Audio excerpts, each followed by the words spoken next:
Hello दोस्तों, आज हम बात करने वाले हैं देवरा भाग 1 के बारे में, जो तेलुगु भाषा की एक्शन ड्रामा फिल्म है जो 2024 में रिलीज हुई थी, जिसे कोटाला शिवा ने लिखा है और निर्देशित किया है और युवा सुधा आर्ट्स एंड एनटीआर आर्ट्स ने इसका निर्माण किया है।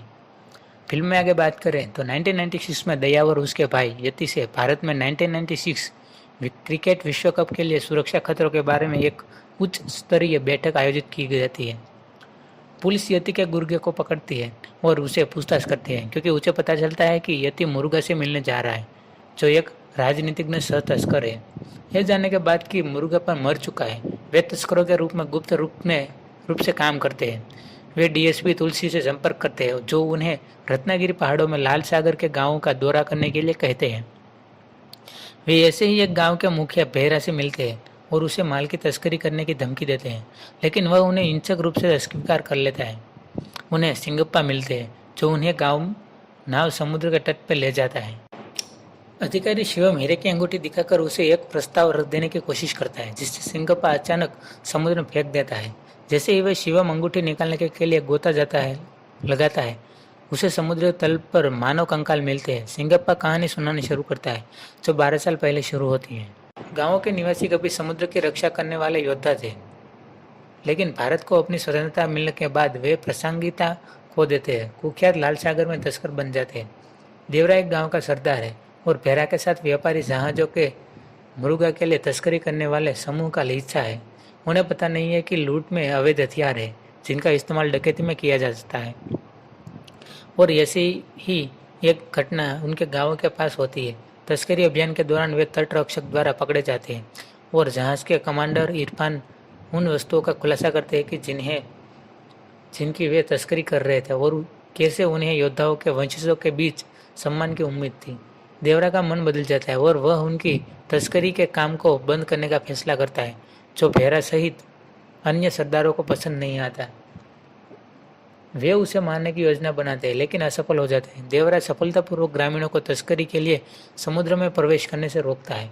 वह अपने ज्ञान जान लेने की कोशिश के बाद गायब हो जाता है और किनारे के पास एक चट्टान पर संदेश लिखता है कि वह तस्करी के लिए समुद्र में जाने वालों को रोकना जारी रखेगा। साल बीतते हैं और हर कोई अपनी आजीविका कमाने के लिए मछली पकड़ना अपनाता है, क्योंकि देवरा उन तस्करी को रोकता है, जबकि ग्रामीणों के लिए अदृश्य हो रहता है। उसका बेटा वारा अपने पिता के विपरीत डरपोक को मृदुभाषी बन जाता है और मानता है कि देवरा ने अपने परिवार को छोड़ दिया। वारा का बचपन का दोस्त तंगम उससे प्यार करता है, लेकिन चाहता है कि वह देवरा जैसा हो। दूसरी ओर देवरा को मारने के लिए एक निजी सेना को प्रशिक्षित करता है। तुलसी और मुर्गा फिर से भेरा को उनके लिए तस्करी करने का मौका देते हैं और साथ ही देवरा को मार देते हैं, जो उनके ऑपरेशन में सबसे बड़ा कांटा है। जब भेरा के आदमी वारा की बहन को परेशान करते हैं तो वह गुस्से में आ जाता है और अपनी ताकत दिखाते हुए पीटता है। उस पर एक आदमी की हत्या का आरोप लगाया जाता है, लेकिन वारा भेरा से विनती करता है कि वह जिम्मेदार नहीं है। भेरा उसे अपने तस्करी ऑपरेशन में शामिल होकर इसे साबित करने के लिए कहता है। बाद में भेरा ने खुलासा किया कि उसने वरा को अपने साथ मिलाने के लिए घायल व्यक्ति को मार डाला। देवरा को मारने के लिए तस्करी अभियान में वरा उनके साथ शामिल हो जाता है। जब देवरा की पत्नी सिंगप्पा से वरा को रोकने के लिए कहती है, तो सिंगप्पा बताता है कि वह देवरा बहुत पहले ही मर चुका है और तस्करों पर हमला करने वाला व्यक्ति वास्तव में वरा है। उसने चट्टान पर नोट लिखा है और डरपोक होने का नाटक किया, ताकि सभी को लगे कि देवरा अभी भी जीवित है। इस बीच वरा भेरा के आदमियों पर हमला करता है और उनकी लाशों को वापस किनारे पर ले आता है। ग्रामीणों में और भी अधिक भय पैदा करने के लिए वरा सिंगप्पा और देवरा के वफादार सहयोगियों के सामने खुद को भी घायल कर देता है, क्योंकि वह अपने पिता के खिलाफ गया था।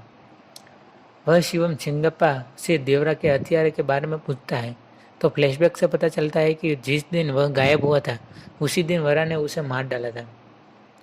इस फिल्म में एनटीआर रामाराव जूनियर ने दोहरी भूमिका निभाई है। साथ ही सैफ अली खान, जानवी कपूर, प्रकाश राज, श्रीकांत, श्याम टॉम चाको, मुरली शर्मा, नारायण, कलयारासन, अजय, तारक पोनप्पा, सुधर नायर और जरीना जहाब जैसे कलाकार भी हैं। यह खान और कपूर की तेलुगु सिनेमा में पहली फिल्म है। कहानी एक तटीय गांव के सरदार देवरा राव पर आधारित है, जो हथियारों की तस्करी को लेकर अपने समकक्ष भेरा खान के साथ खूनी झगड़े में उलझा हुआ है। यह संघर्ष जो एक व्यक्तिगत प्रतिशोध के रूप में शुरू होता है, जल्दी एक बहुत बड़े सत्ता संघर्ष में बदल जाता है जो पूरे क्षेत्र को अस्त व्यस्त कर सकता है। अगर आपको ये मूवी अच्छी लगी तो इसे लाइक, शेयर और सब्सक्राइब जरूर करना।